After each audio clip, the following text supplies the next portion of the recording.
Hello, ang topic natin ngayon is for statics of rigid bodies, which is resultant of concurrent force systems, part 3. Yes, so part 3 na ito ng series of video tutorials for the topic resultant of concurrent force systems. So kung hindi nyo pa napapanood yung part 1 and 2, ililink ko na lang sa description para ma-check nyo muna. Para at least meron na kayong idea sa mga isa-solve nating problems ngayon. So magsasolve lang tayo ng more problems ngayon for the same topic. Okay? So ito yung mga na-discuss na natin last time. Panoorin nyo na lang yung mga previous video tutorials. Nakapag-solve na tayo sa part 2 hanggang problem number 8. Sige, tuloy lang natin. Let's have problem number 9. So, sulat muna natin yung problem.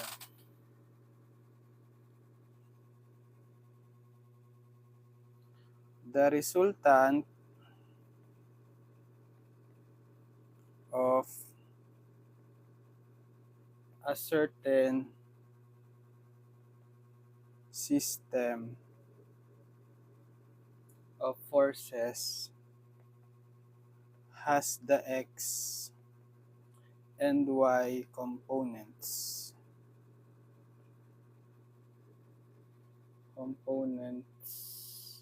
shown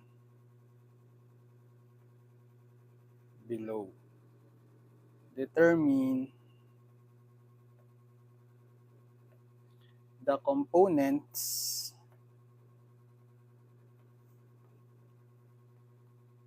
of this resultant with respect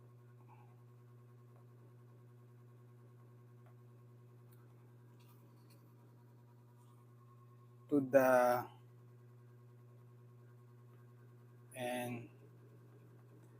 NP axis rotated 30-degree counterclockwise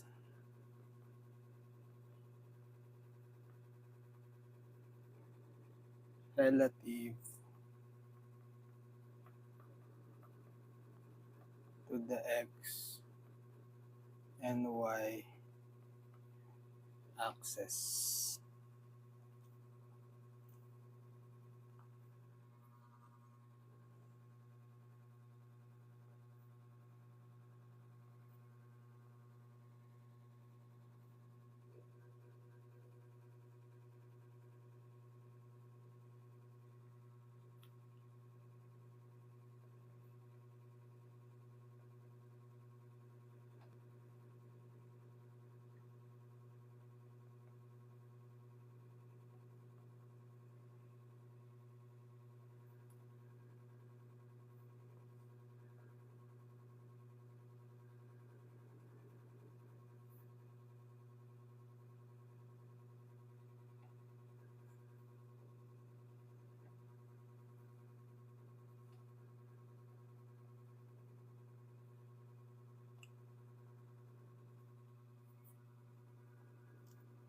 So, ito yung problem.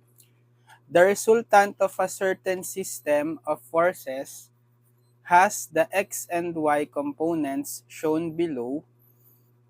Determine the components of this resultant with respect to the n and t axis, rotated 30 degrees counterclockwise relative to the x and y axis. So, meron daw tayong x and y axis.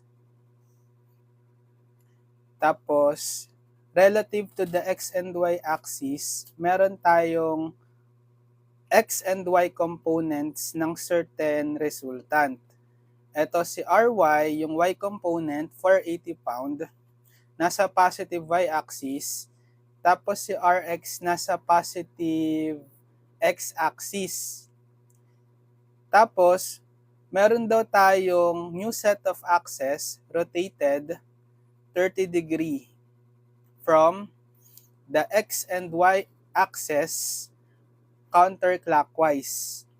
tanong, hanapin daw natin yung component, hanapin natin yung component ng resultant netong dalawang forces, Rx, Ry, with respect dito sa bagong axis, N and T axis.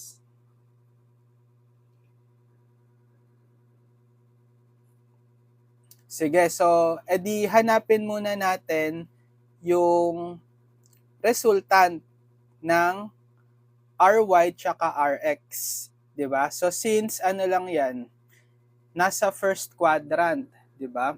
So given na yung pinaka summation ng y component tsaka summation ng x component, paano natin mahanap yung pinaka resultant? 'Di ba? R is the square root ng Rx squared plus Ry squared. So we have the square root of ano yung Rx, 300 square plus Ry, 480 squared. Okay, so gamit tayo yung calculator.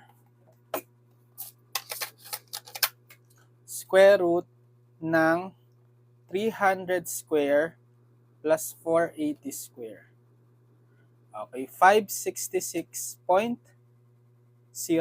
pound. Okay. So approximately 566.04 pound. Ano yung theta? Okay, yung theta x is arctangent ng absolute value ng Ry over Rx. So arctangent ng ano yung Ry? 480 divided by Rx, 300. So arctan ng absolute value ng 480 pala, sorry. 480 divided by 300. Okay. Okay, 57.99 degrees. Approximately 57 or gawin ko ng 58 degrees. 'Di ba? 58 degrees din naman 'to approximately. Yan. So ngayon, ang gagawin natin, i-drawing natin dito yung pinaka-resultant. So yung magnitude ay yung pinaka-resultant natin, sasabihin natin 566.04 pound. Saan siya? Up to right. Up to right. At theta x approximately 58 degrees.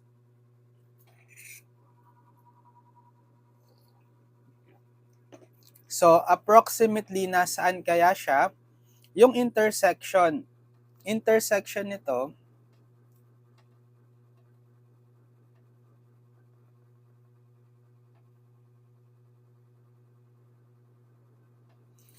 yan. So sulat ko dito, drawing natin dito yung resultant. Yan. Ito yung resultant R with value equal to 566.04.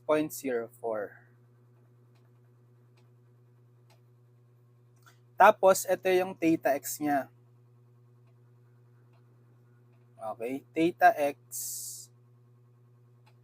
58 degree. Ngayon, hahanapin natin yung components nitong resultant R with respect sa N and T axis. Okay? So, meron ka ng magnitude, R, pero wala pa tayong theta with respect dito sa N axis. Makukuha natin yon kasi yung kabuang angle na to is 58. Right? Tapos, etong angle na to is 30. So, ilan to? Ilan tong angle na to?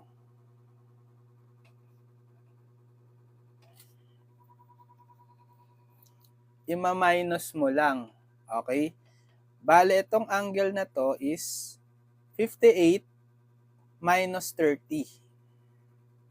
Diba? 58 degree minus 30. Ito si alpha. Let's say alpha.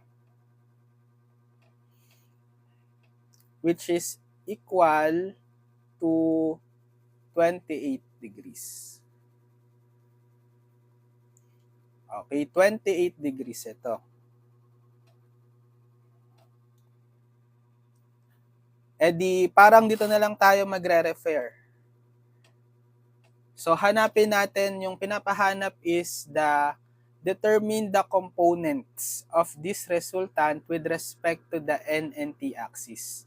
Hanapin natin yung R, Rn, tsaka RT. Parang yung N dito is the X component. Rn is the Rx. Tapos yung RT is the Ry. Okay? Theta, sige, sabihin kong theta n na lang. Theta n. Theta n. Theta n. Kasi with respect sa n-axis. Diba kanina, theta x kasi with respect sa x-axis. Okay? Bale, same formula lang. Kapag Rn or yung n component, Rn is yung magnitude ng R times cosine theta n. Kapag yung RT, magnitude ng R times sine theta t, theta n pa rin, sorry, theta n. So, yung Rn natin is, yung magnitude niya, 566.04. 566.04 cosine theta n, which is 28 degrees. So, 566.04 times cosine 28. Ayan. 499.78. Approximately 499.78 pound. Ito yung n component ng resultant. Tapos yung RT, so R ulit, magnitude is 566.04, then sine ng 28 degree ulit. So papalitan ko lang to ng 566.04 times sine ng 28. Okay, 265.74.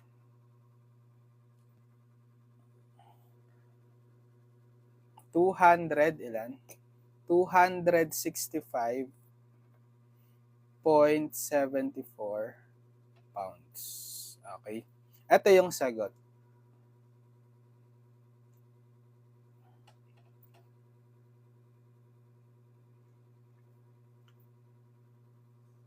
Ito pala.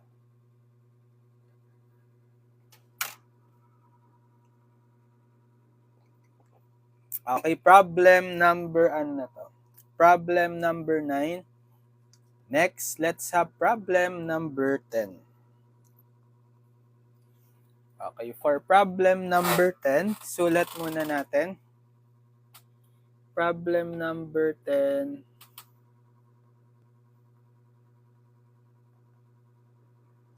The resultant of the concurrent forces shown below is 300 pound pointing up along the y-axis. Compute the values of F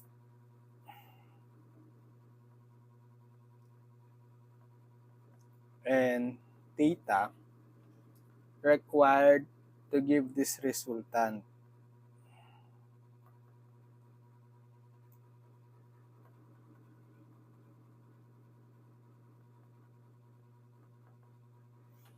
Okay, ito yung figure.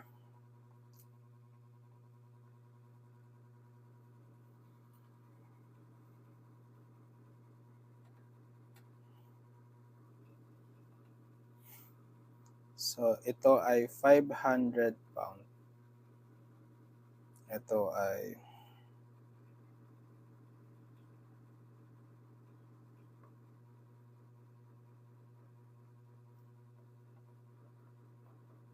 240 pound. Tapos ito si theta. F. Okay, yan. Sige, sagutin natin. The resultant of the concurrent forces shown below is 300 pound pointing up along the y-axis. Ibig sabihin, ito raw forces natin, concurrent force systems, si F, si 500 pound, tsaka si 240 pound. Okay, they meet at the origin. Okay, concurrent. So, kaya concurrent. Yung pinaka-resultant daw nitong tatlo is 300 pound pointing up along the y-axis. So, yun yung pinaka-R. Resultant is 300 pound up. Tapos, sabi, compute the values of F and theta required to give this resultant. So, parang baliktad ngayon. Given ngayon is yung pinaka-resultant, meron tayong isang component na missing, hahanapin daw natin yung magnitude ng F tsaka yung theta para magkaroon ng resultant 300 pounds upward. E di apply pa rin natin yung concept, summation of forces along X, that will be the X component. Eh since yung X component natin dito sa resultant, 0. Kasi puro upward lang siya eh. Equal to 0 dapat. So, let's say, ito yung fx natin. Mga component muna ang hahanapin ko. Component ni f, horizontal, fx. Component ni f, vertical, fy. So, ano yung horizontal component ni f, fx? So, magsasummation ng forces tayo along x. So, fx, positive. Then, dito kay 500 pound, directly to the right, to the left. Okay, so negative 500. Then, dito kay 240, nasa fourth quadrant, ano yung component niya? Positive. X component is positive. Magnitude, 240. Diba kapag X component,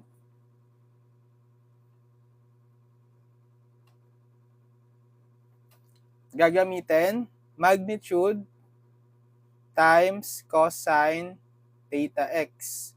Kapag y component, review lang, magnitude times sine theta x. So, gagamitin natin dito. So, with respect na sa theta x or sa x-axis yung theta niya, theta x itong 30. So, 240 cosine 30. Yan.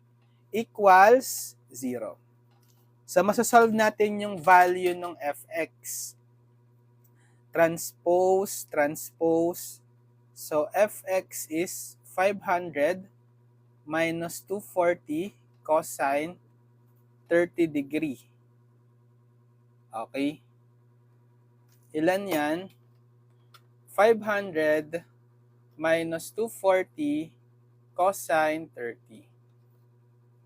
292.15. Fx is 292.15 pound. Next, yung summation naman ng forces along y, so that will also be the Ry, which is Kasi nga, yung ating resultant is purely upward force. So kung ano yung pinaka-magnitude ng resultant, yun na rin yung y component. Equal to 300. Di ba? Positive kasi upward. So equate natin ngayon yung summation ng forces sa y kay 300.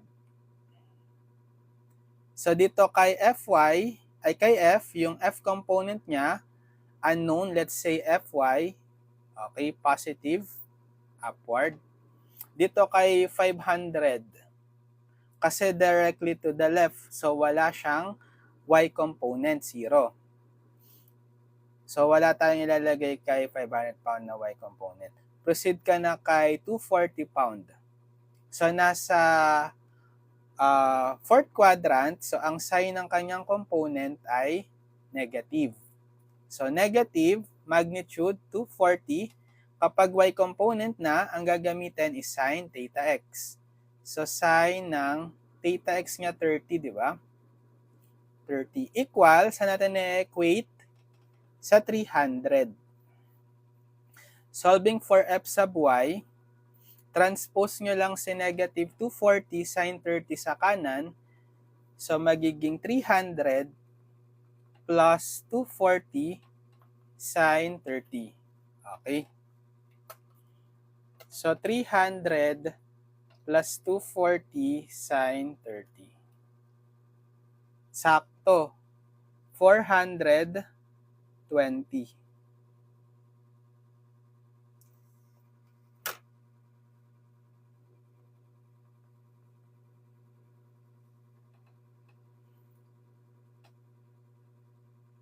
So, paano natin nahanapin yung pinaka-F?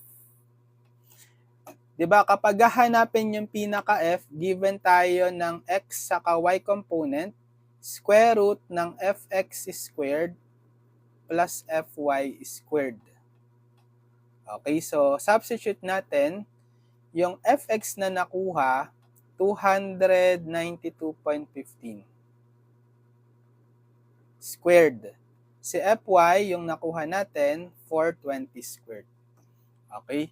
So, therefore, using calculator, square root ng 292.15 squared plus 420 squared. 511.62. Yan yung magnitude ni F. 511.62 pounds. Sagot kay F. Tapos yung theta pa. Yung theta natin, ang formula is what? Theta x. Arctangent ng absolute value ng Fy over Fx. So, arctangent ng, ano si Fy? 420 divided by yung Fx, 292.15. 292.15. Arctan, abs ng 420 over 292.15. Yan, 55.18 degrees. Ayan. 55.18 degrees. Ito yung sagot. So, para maging resultant nitong concurrent force system ay 300 pound upward, dapat may magnitude si F na 511.62 pound, tapos yung theta niya is 55.18. Gets? Okay. Problem number 9, 10, 11. Problem number 11 na tayo. 11 na. Sige. For problem number 11, okay, repeat lang daw. Repeat problem 10 if the resultant is 400 pound down down to the right, down to the right at 60 degree with the x-axis. Okay. So same figure, pero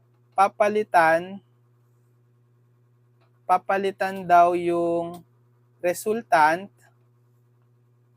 Instead na kanina 'di ba R is 300 pound upward, ngayon gagawin daw yung resultant is hindi na 300 pound upward.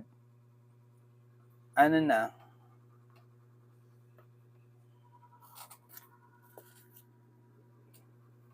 400 pound down to the right.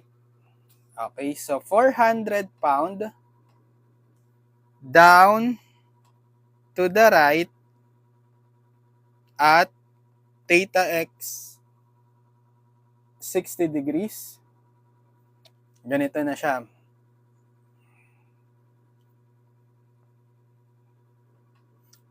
Down to the right at theta x, ito yung theta x 60 degree. R is 400 pound. So sige, assume uli natin unknown lang muna yung x saka y component ni F. So yung pinaka summation of forces along x is the Rx. So paano natin kukuhain yung Rx? So given tayo this time ng magnitude tsaka yung theta x. E di yung formula kanina, R cosine theta x. Diba? So which is 400 cosine 60 degree. Anong sign? Dahil down to right, nasa fourth quadrant, positive. So ngayon, yung summation ng fx, i-equate natin sa 400 cosine 60 degree. Dito tayo kay fx, yung x component ni f. So positive fx. Next, ito.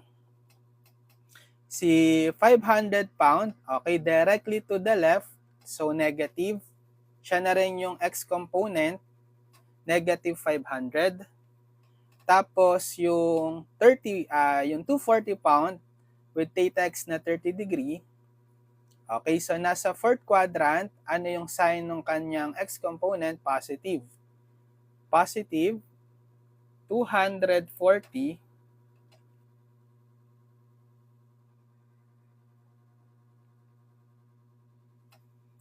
cosine 30.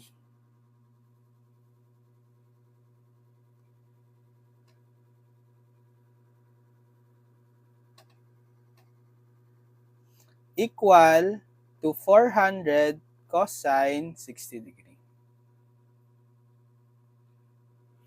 Ayan, so masosolve natin ngayon si fx. Ang gagawin, transpose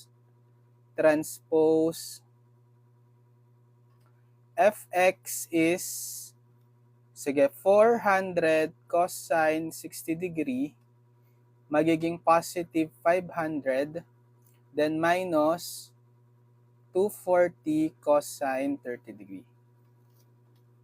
400 cosine 60 plus 500 minus 240 cosine 30. Okay, 492.15 positive. 492.15 pound. Si summation of Fy. So siya si Ry, which is pwede nating makuha using R sin theta naman. R sin theta x. So, yung ating resultant, ang magnitude ay 400. Then, sin theta x, 60. Pero nasa fourth quadrant. So, ano dapat yung sign ng y component ni r? Lalagyan niya ng negative. So, equate natin yung summation ng forces sa y kay negative 400 sin 60. So, simulan natin dito kay Fy. Tapos, dito kay 500 pound, wala. Kasi nga, directly to the left. So, wala siyang y component. Proceed na tayo kay 240. So, nasa fourth quadrant, component niya ay negative. Y component negative. So, negative 240 sin 30. So, negative 240 sin 30. Tapos, saka natin na-equate dito sa negative 400 sin 60 degree. Transpose nyo na lang tong negative 240 sin 30 sa kanan. So, Fy is negative 400 sin 60 degree plus 240 sin 30 degree. So, magiging ano yan? Negative 400 sin 60 plus 240 sin 30. Yan. Okay. Negative 226.41.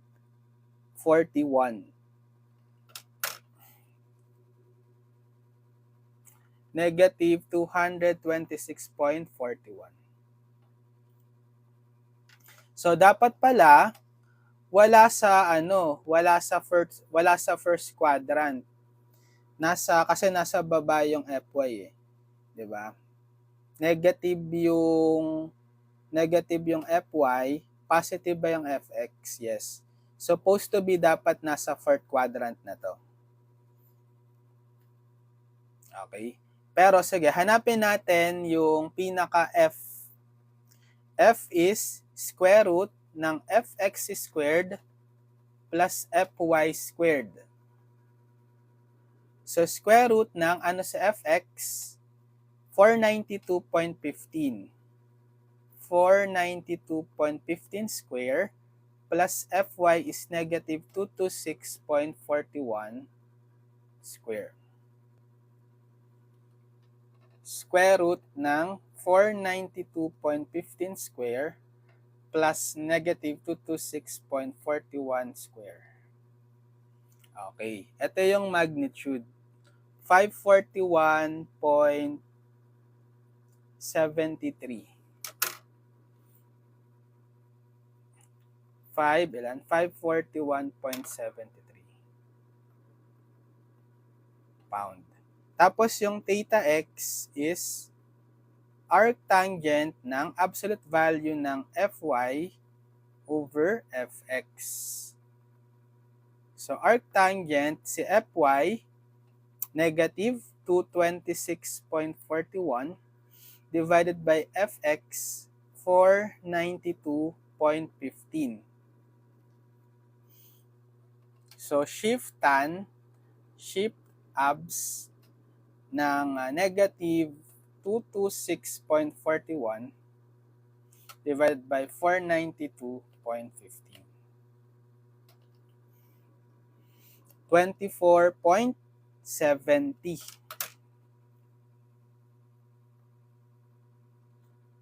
24.70 degree. Ayan. So, yung sagot natin, ito, F 541.73 and theta x is 24.7. So, dapat nasa siya? Nasa fourth quadrant. Ito si Fy, ito si Fx, tas ito si F, nandito si theta x. Okay, gets? Problem number, 11. 12. Problem number 12 na tayo. Sulat ko muna for problem number 12.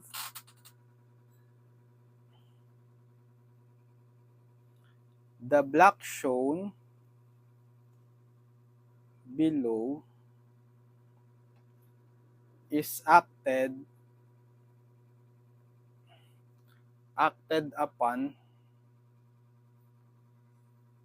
by its weight W equals 200 pound. A horizontal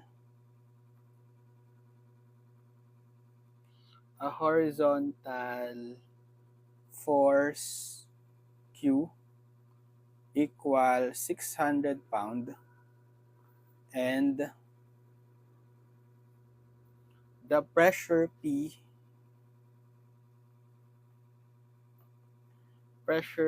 exerted by the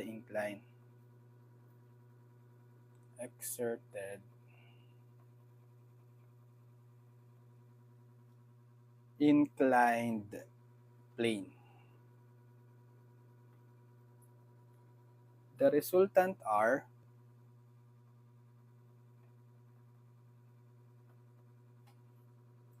of these forces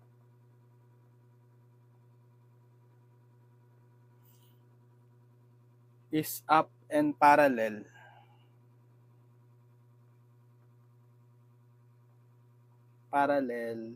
to the incline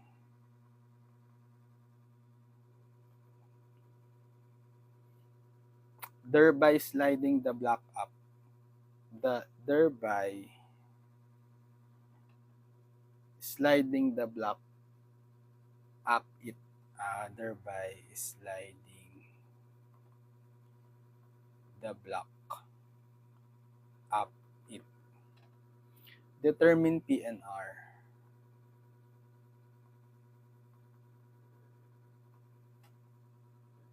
Hint. May hint pa siya. Take one axis parallel to the incline. Take one axis parallel to the incline. Yan. May drawing tayo. Ito yung drawing. Sige, drawing natin.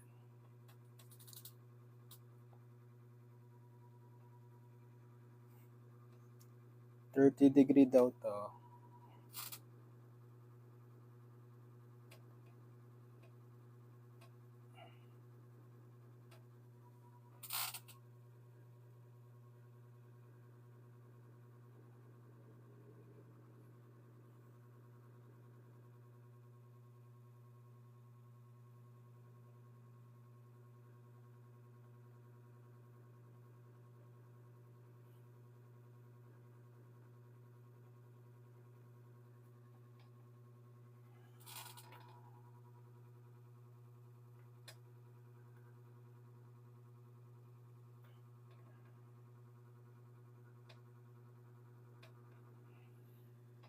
$15. Ayan. Ayan yung drawing. Sige. The block shown below is acted upon by its weight W, 200 pound, a horizontal force Q, 600 pound, and the pressure P exerted by the inclined plane. So, ilan lahat yung forces? Tatlo, W, Q, tsaka P. Concurrent. The resultant R of these forces is up and parallel to the incline, thereby sliding the block up it. Determine P and R. Hint, take one axis parallel to the incline. So kapag daw kinuha yung resultant netong tatlong forces, si W, si P, tsaka si Q, parallel daw yon, yung resultant R is parallel daw sa incline. Ito yung incline 30 from the horizontal. So yung pinaka-resultant daw dapat is parallel. Ito yung R. pataas. Of this up and parallel to the incline. Pag ganyan. Parallel dito sa incline, tapos up. So yung direction ng arrow pa ganun, pataas. Ang tanong, hanapin daw si P and R. Si P tsaka si R. Ito yung nawawala, si R tsaka si P. May hint pa siya, determine P and R, take one axis parallel to the incline. So dito sa ano kasi sa statics, minsan mas mapapadali yung pag-solve natin ng resultant or pagbuo ng equation kung magro-rotate tayo ng axis. So sabi sa problem, gawin daw nating axis is one parallel to the incline. So instead na ang gawin natin is yung standard na x and y axis, ganito. I-rotate daw natin. So, i-rotate natin to parallel sa incline. So, magiging ganyan.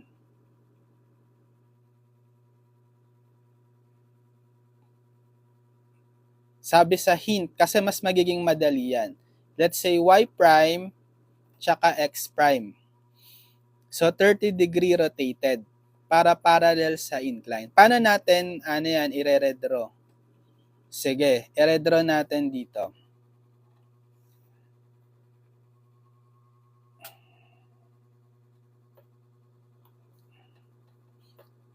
So, bubuo tayo ng panibagong axis.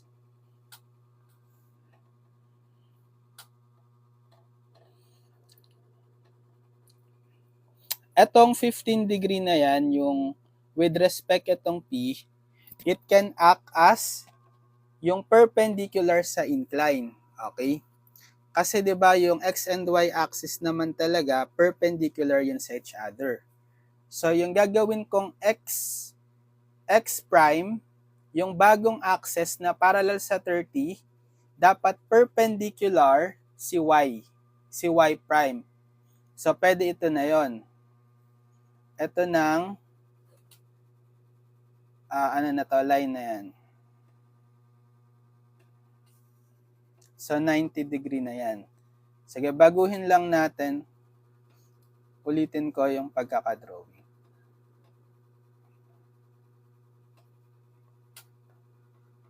So gagawa ako ng new set of axes.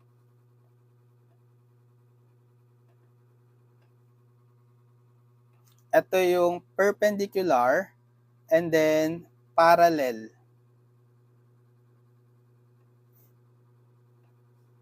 Okay, kunyari parallel na yan.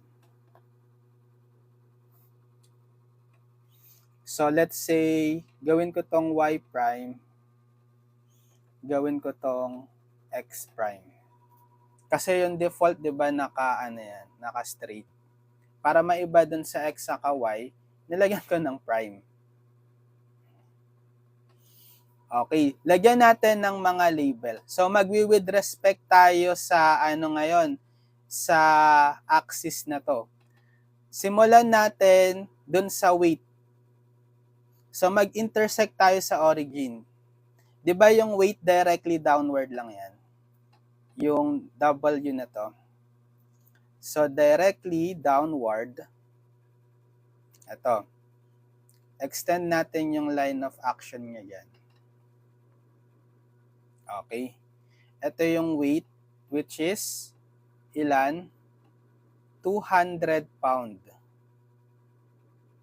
200 pound. Tapos, yung horizontal force, Q. Ito, kunyari, ito na lang. Okay. Mag-i-intersect dito. Extend ko lang yung line of action. Ito si Q, which is equivalent to 600 pound. Tapos, yung ating P. 'Di ba with respect siya dito, P nandito, extend ko yung line of action, let's say 15 degrees.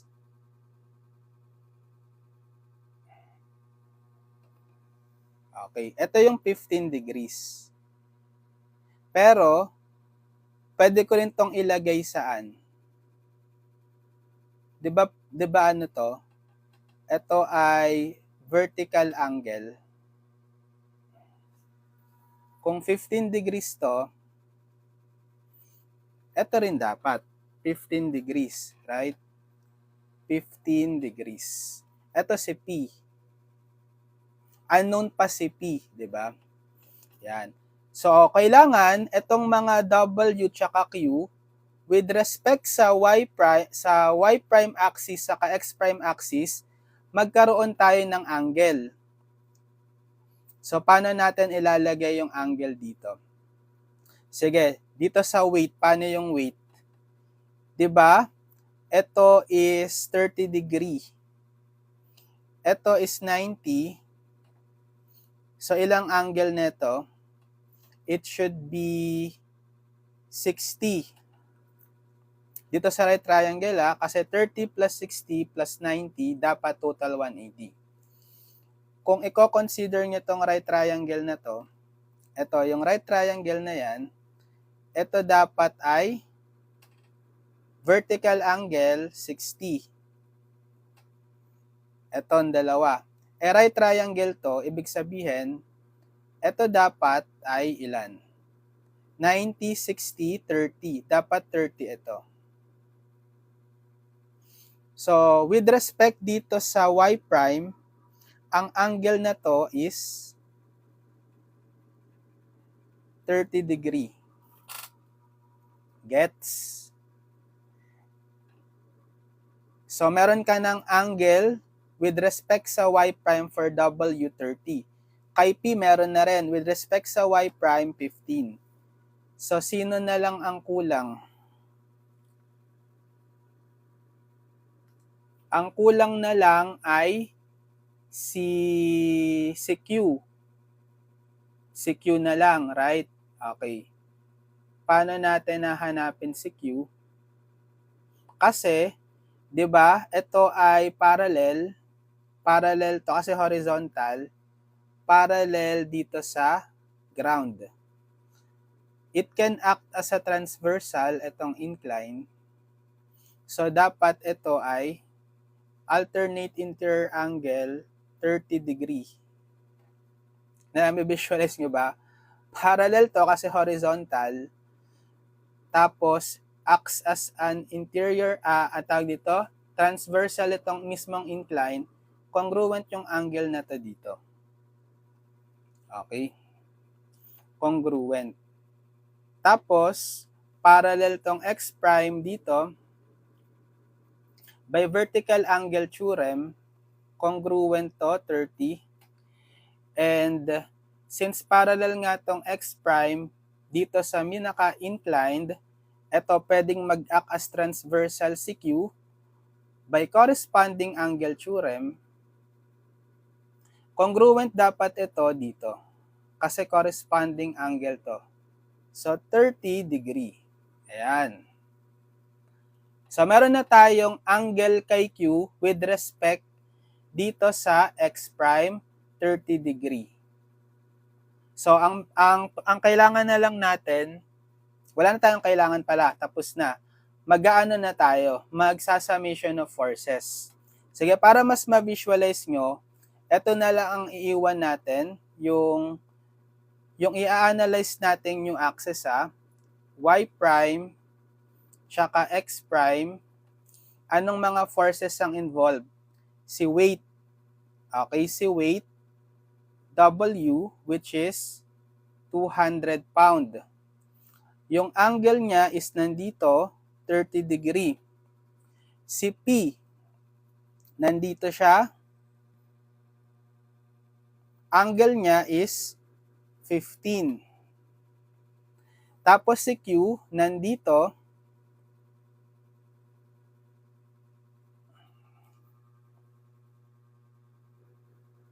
angle niya is 30 degree. Yan. So, ito na yung quadrant 1, quadrant 2, quadrant 3, quadrant 4. Naka-rotate. So, di ba pag nag-a-analyze tayo ng problem, with respect tayo sa x-axis. Convert lang natin kasi ito with respect sa y prime. Ilan dapat ito? Okay, kapag with respect tayo sa y prime, sa x prime, convert natin tong 15 degree, theta y kasi to, theta y prime. So, paano makukuha si theta x prime? 90 minus 15. Okay, ilan yon? 75. Kino-convert ko lang para standard tayo na kapag x component, cosine, kapag y component, sine. Ito naman, so si W, hindi siya with respect sa x prime, nasa y prime. Ito na lang gamitin natin. Bale, ma-minus lang natin 90 minus theta y prime yan na 30, bale 60 yan. Tapos si Q naman, okay na siya. With respect na siya sa x prime 30 degree. Okay, sige. So, mag-summation of forces tayo. Summation of forces along x. Saan dapat siya? Equal dapat siya saan? Dito sa resultant. Or, yung Rx should be equal to the resultant. Or actually, mas maganda, simulan natin sa summation of forces sa y. Kasi, zero yung resultant natin, yung y component ng resultant sa y. Kasi nga yung ating resultant R is along the x-axis. X prime axis, positive. Kasi up, di ba? Yan yung sabi sa problem ito. So, kung ano yung pinaka-resultant natin, R, it should be also equal to the summation ng forces sa x. Yun na siya agad kasi wala siyang y prime component So kapag nag-summation of forces sa y tayo, sige, x prime tsaka y prime, 0. 0 yung component ni resultant kasi directly to the right ng x prime, yung value niya is wala siyang y component yung resultant. Kaya equate natin sa 0. Sige, mag-summation of forces tayo sa y prime axis. Simulan natin kay P. So si P unknown pa siya, right? Anong sign? So nasa second quadrant, positive. So positive P. And then, so na-convert na natin with respect to theta x prime. So sin na yung gagamitin natin, sin 75 degree. Dito kay weight. Okay, kay weight, nasa third quadrant. So negative yung kanyang y component minus magnitude 200, then sin uli ng 60. Tapos kay Q, nasa fourth quadrant, so negative yung y component, tapos magnitude 600, and then sin ng theta x prime niya, 30 degree, equal to 0.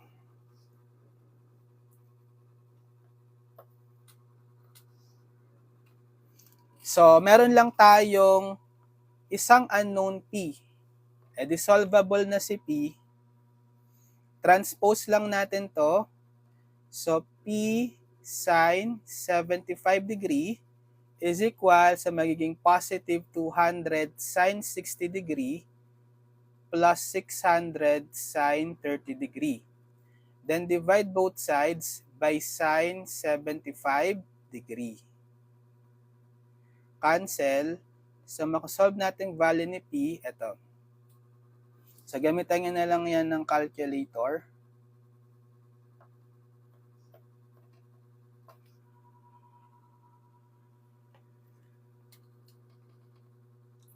200 sine 60 plus 600 sine 30 divided by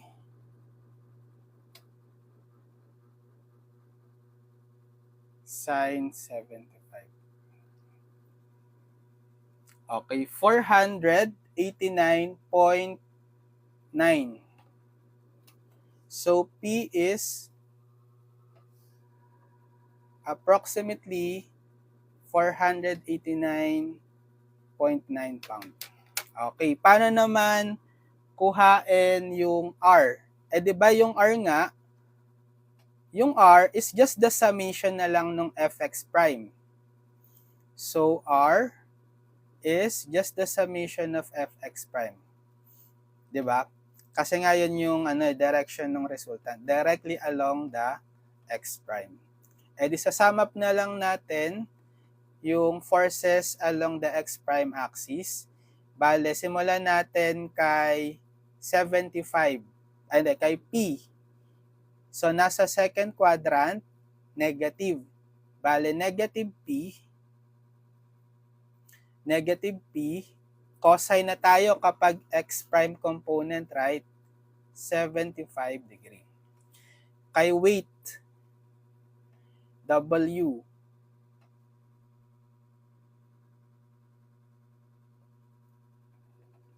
Nasa third quadrant, so negative. Bale, negative 200 cosine 60 degree. Negative 200 cosine 60 degree. Okay. Tapos kay Q, si Q ay nasa fourth quadrant. So yung x component niya, positive. Bale, positive 600 cosine 30. Positive 600 cosine 30.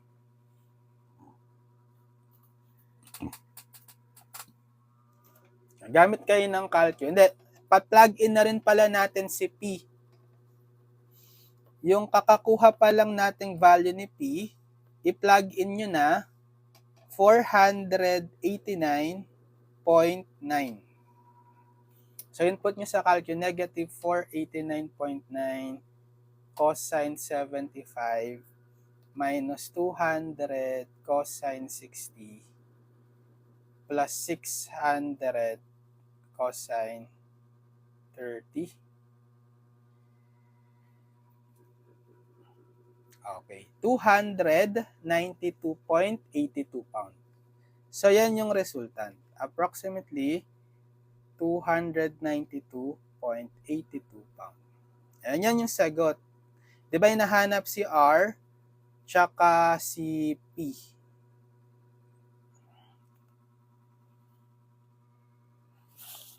Gets? Okay. Problem number, number 12. Sige, next.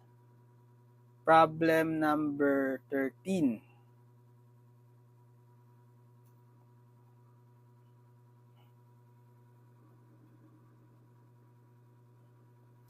Sulat muna natin yung problem number 13. So, 2 horses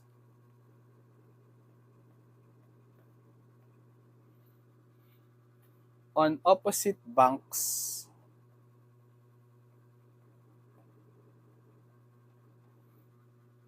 of a canal pull a barge. Pull a barge moving parallel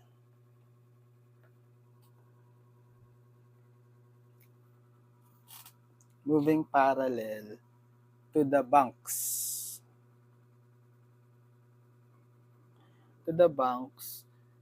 By means of 2 horizontal ropes.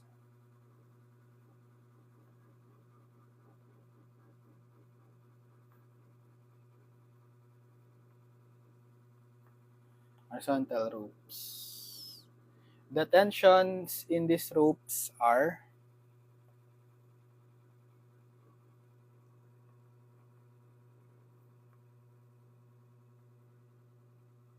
are 200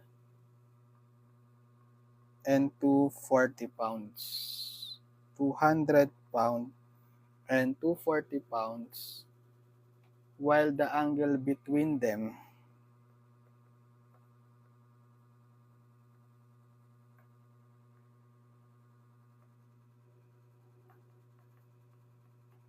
is 60 degree. Find the resultant pull on the barge and the angle between each of the rods. Find the resultant pull on the barge and the angle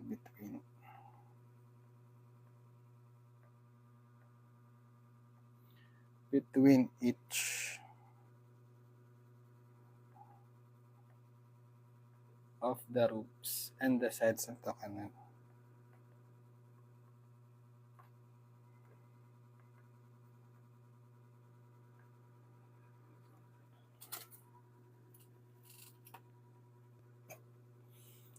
Basahin natin. Two horses on opposite banks of a canal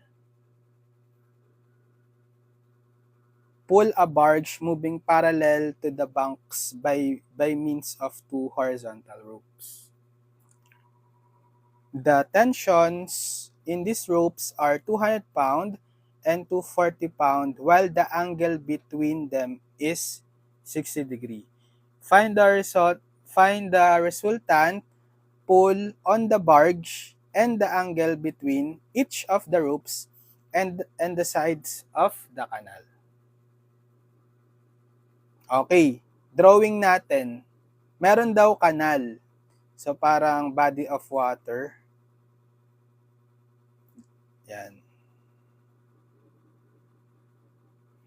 Tapos merong dalawang horse on opposite sides nung bank. So meron tayong horse 1, may horse 2. Meron daw silang pinupul na barge. Pull by means of two horizontal ropes. Okay? So nasa canal syempre yung barge. Let's say ito yung barge. Parang ano to, boat, 'di ba yung barge? Freight. Hinahatak daw nila. Ito yung horse 1, sige, horse 1, horse 2. Hinahatak nila.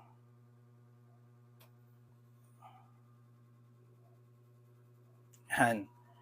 Bale, kapag hinatak nila yung barge via the rope, ang tendency, yung movement down ng barge ay parallel to the banks. Ibig sabihin, straight. Yung resultant movement, yung effect nitong paghatak ng dalawa, pa-straight.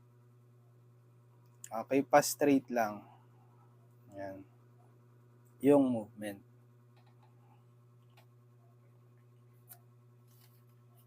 Ano pa yung given sa atin? Okay, ang given is yung tensions.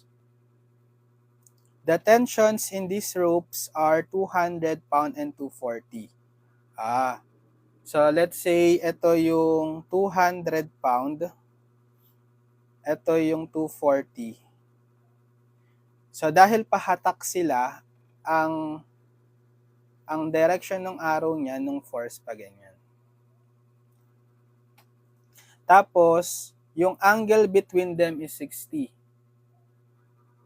So ito raw, yung angle between the two ropes, sum niyan is 60 degree. So find the resultant pull on the barge and the angle between them. So hanapin natin yung pinaka-resultant nitong dalawa, which is dapat parallel dito sa banks. Tsaka yung pinaka-angle.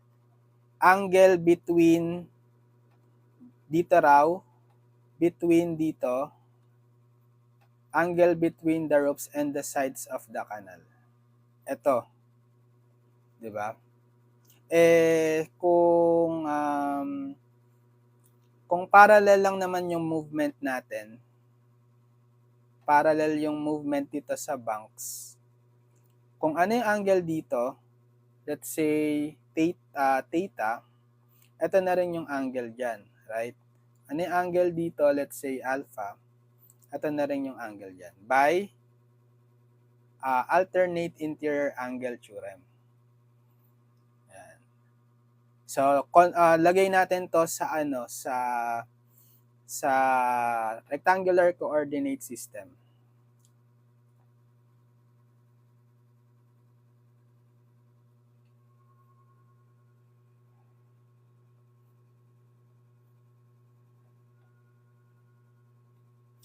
So let's say ito yung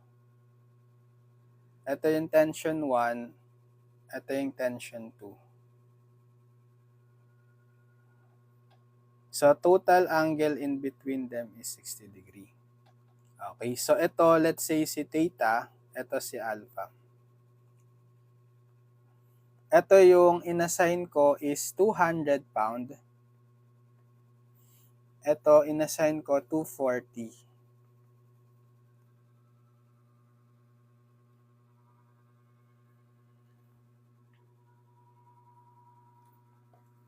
Yung pinaka-resultant is parallel daw dun sa parallel daw dito sa banks, 'di ba? So ibig sabihin sa x-axis yung resultant, okay? Yung resultant niya.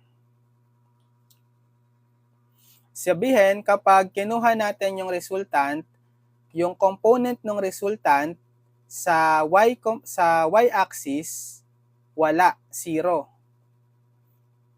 Kasi directly to the right yung movement nung barge.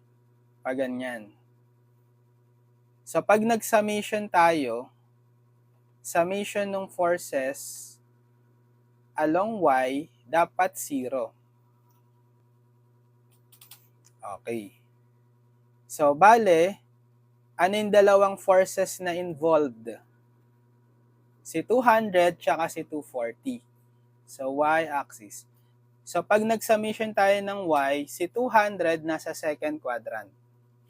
So ibig sabihin, positive yung kanyang y component. So 200 sine. 'Di ba pag y component sine, yung inassign kong theta with respect dito sa x-axis, yung inassign kong angle with respect sa x-axis is theta. Let's say sine theta lang siya for now. Okay, tapos dito kay 240 pound, nasa third quadrant. So, ibig sabihin, negative yung kanyang y component. So, minus magnitude 240 and then sine nung inassign kong angle is with respect sa x-axis alpha. Let's say alpha lang siya muna. Then, equated to 0. So, sila lang naman dalawa yung forces, right? Again, naka-0 yung summation of forces along y kasi walang y component yung resultant. Ang movement lang ng barge is to the left. Yan. Eh, ang given natin, paano natin magagamit yung 60 kaya? Yung 60 degree. 'Di ba pag inad natin yung theta plus alpha, it should be 60 degree.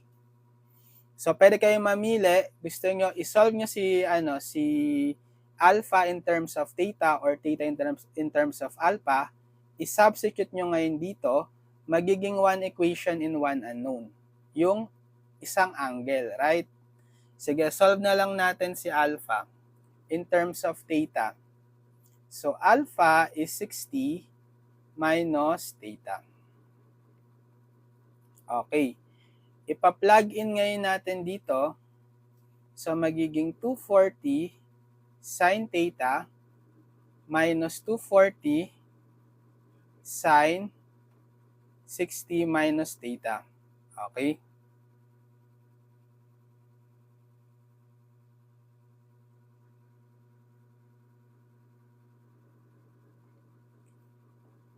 equals 0. Kaya na itong isolve kasi one equation in one unknown na lang.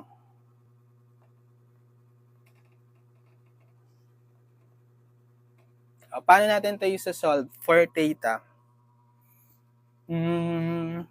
Trigonometric equation. So, expand kaya natin to.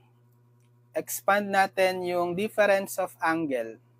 'Di ba kapag sin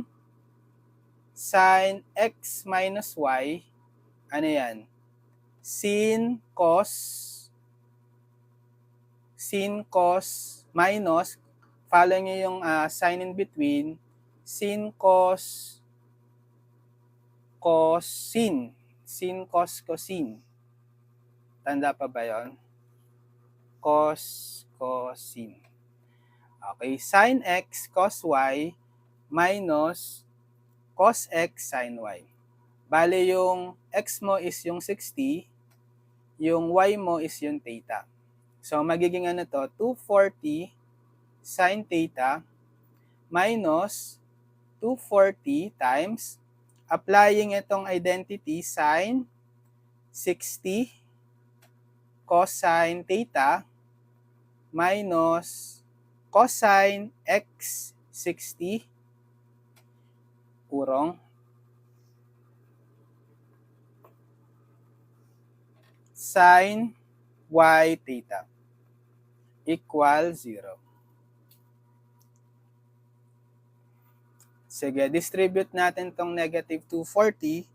So, 240 sin theta minus 240 sin 60 degree, natin ng degree, cosine theta, tas negative times negative, positive 240 cosine 60 degree sin theta equal 0. So, pwede nating i-combine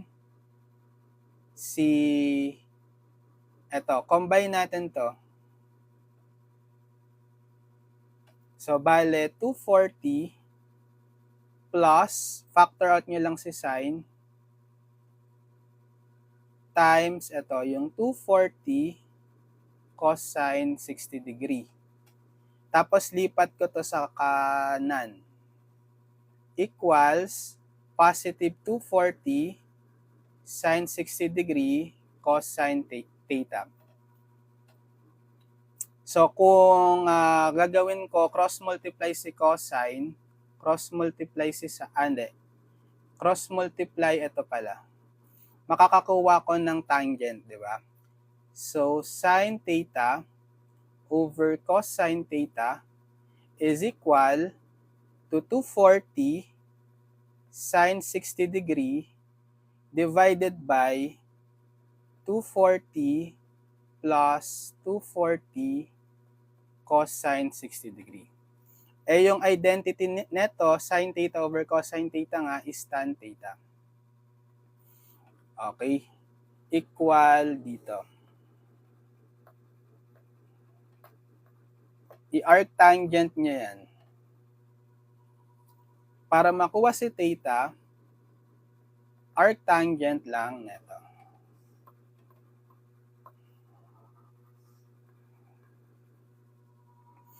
Try natin. So, hinahanap din kasi yung angle between them, right? So, arctangent, naka-degree mode dapat tayo.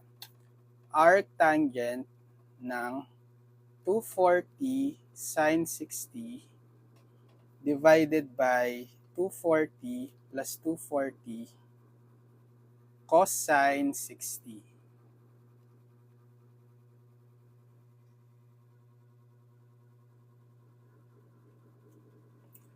Tama ba? 240 sin 60 over 240 plus 240 cosine 60. So, 30 degree. Check natin, baka may mali tayo. Mali. Mali. 200 lang pala to. Sorry.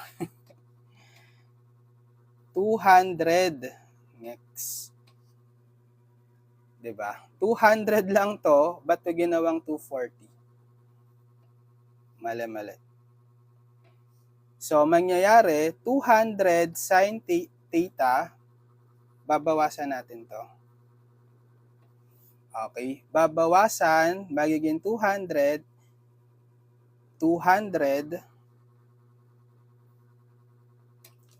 tapos, ano pang babaguhin? Ito lang babaguhin natin. Ito, magiging 200. 240, ayan. Ito lang babaguhin ko, yung baba. 200.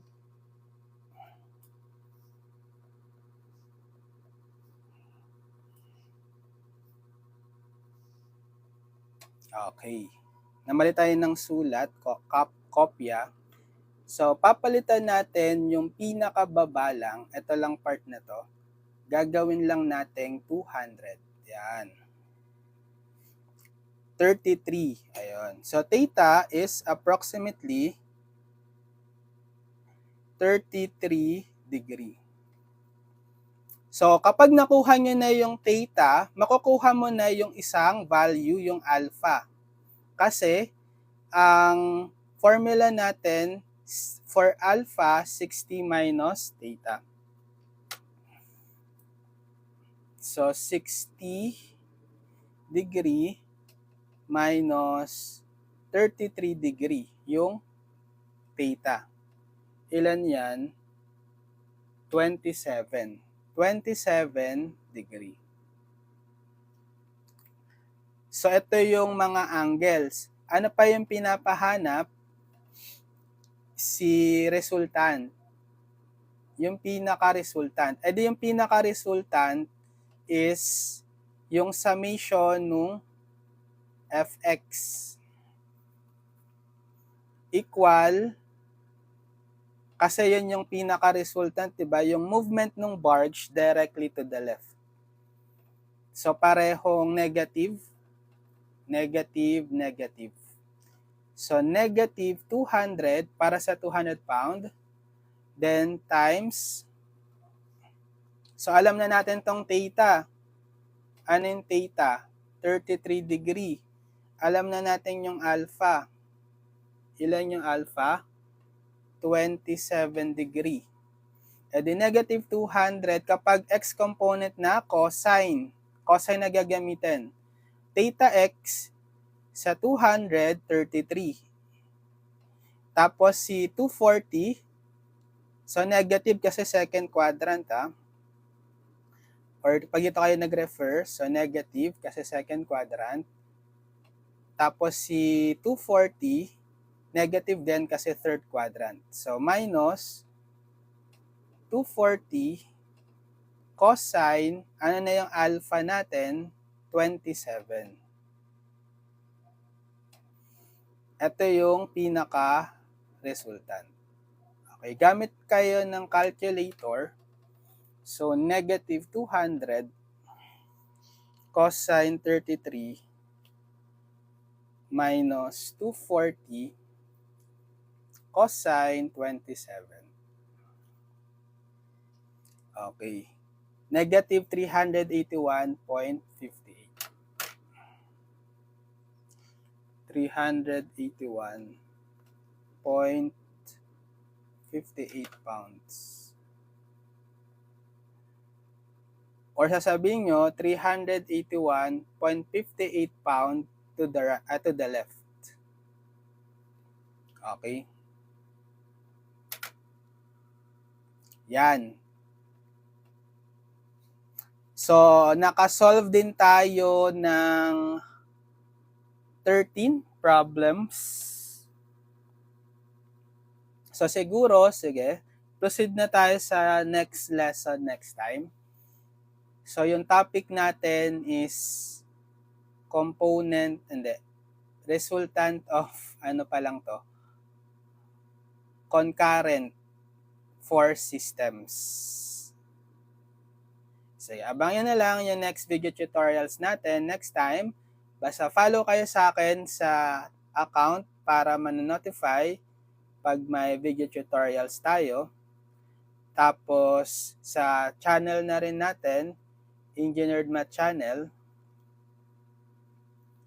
ililink ko na lang din sa description yung mga past video tutorials natin dito sa statics, tsaka yung pinaka-playlist ng statics of rigid bodies para mapanood nyo lahat ng mga video tutorials natin from the first lesson to the last lesson. Para meron na kayong reference playlist video tutorial for the whole SEM sa subject nyo ng statics of rigid bodies. Okay, so good luck sa statics of rigid bodies subject nyo. Kayang-kaya nyo to basta mag-practice lang kayong mag-solve ng maraming problems. Kung kayong mga reference books, magsagot kayo doon.